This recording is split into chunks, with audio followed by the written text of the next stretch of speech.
ಅದೇ ಕಾನೂನಲ್ಲೇ ನಂತರದಲ್ಲೇ ಇದೇ ಮನುಷ್ಯ ಚಿನ್ನಯ್ಯನಾಗಿ ಇಲ್ಲ ಈ ಜನ ನನಗೆ ಹೇಳಿಸಿದ್ರು ಅಂತೇಳಿ ಜಾರ್ಕೊಂಡ್ಬಿಟ್ರು. ಹೀಗಾಗಿ ಯಾರನ್ನು ನಂಬಬೇಕು, ಯಾರನ್ನು ಬಿಡಬೇಕು ಅದು ಒಂದು ಕಡೆ ಇರಲದು.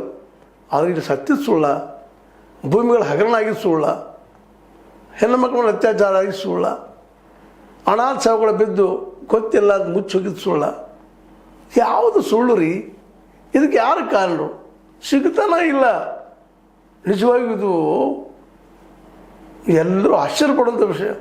ಇಷ್ಟು ಹೆಣ್ಣುಗಳು ಬಿದ್ದರೂ ಗೊತ್ತಾಗ್ತಾ ಇಲ್ಲ ಅಂದರೆ ಎಂಥ ವ್ಯಕ್ತಿಗಳು ಇರಬೇಕಪ್ಪ ಅವರು, ಯಾರಪ್ಪ ಅವರು, ಹುಡುಕೋದು ಹೆಂಗಪ್ಪ ಅವರನ್ನು ನೋಡ್ತಾ ಇದ್ವಿ. ನಿರಂತರ ನಾವು ಪ್ರಶ್ನೆ ಮಾಡ್ತಾನೆ ಇದ್ದೀವಿ. ಇಲ್ಲಿವರೆಗೆ ಯಾರು ಉತ್ತರ ಕೊಡ್ಲಿಕ್ಕೆ ತಯಾರಿಲ್ಲ.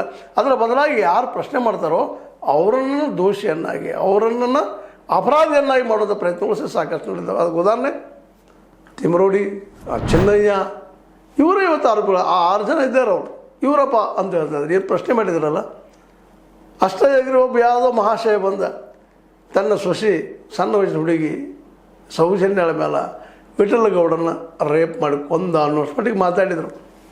ಇವೆಲ್ಲ ಕೇಳಿದಾಗ ಅನ್ನಿಸ್ತದ ಏನಪ್ಪ ಈ ಜಗತ್ತಿನಲ್ಲಿ ಅಂಥದ್ದು ಏನು ನಡೀತಾ ಇದೆ ಅಂತ. ಆದರೂ ಯಾರು ಗೊತ್ತಿಲ್ಲ, ಯಾರು ಇವ್ರು ಬಟ್ ಮಾಡಿದ್ರು ಅವರು ಸುರಕ್ಷಿತ ಉಳಿದ್ರು. ಪಾಪ ಇವರಿಗೆಲ್ಲ ಇವ್ರ ಮೇಲೆ ಆರೋಪ, ಕೇಸ್ ಮೇಲೆ ಕೇಸ್, ಒಂದಲ್ಲ ಎರಡಲ್ಲ 3 ಸಲ ತಿಮ್ರೋಡಿ ಅವರಿಗೆ ಗಡಿ ಪಾರಾಗಪ್ಪ ನೀ ಹೋಗೋ ರಾಯಚೂರಕ್ಕೆ. ಅದು AC ಮಾಡಿದರೆ ಅವ್ರನ್ನ. ಇದು ಅತಿ ನೋವಿನ ಕೆಲಸ. ಒಮ್ಮೆಲ್ಲ ಎಲ್ಲಲ್ಲ 3 ಸಲ ಕೋರ್ಟ್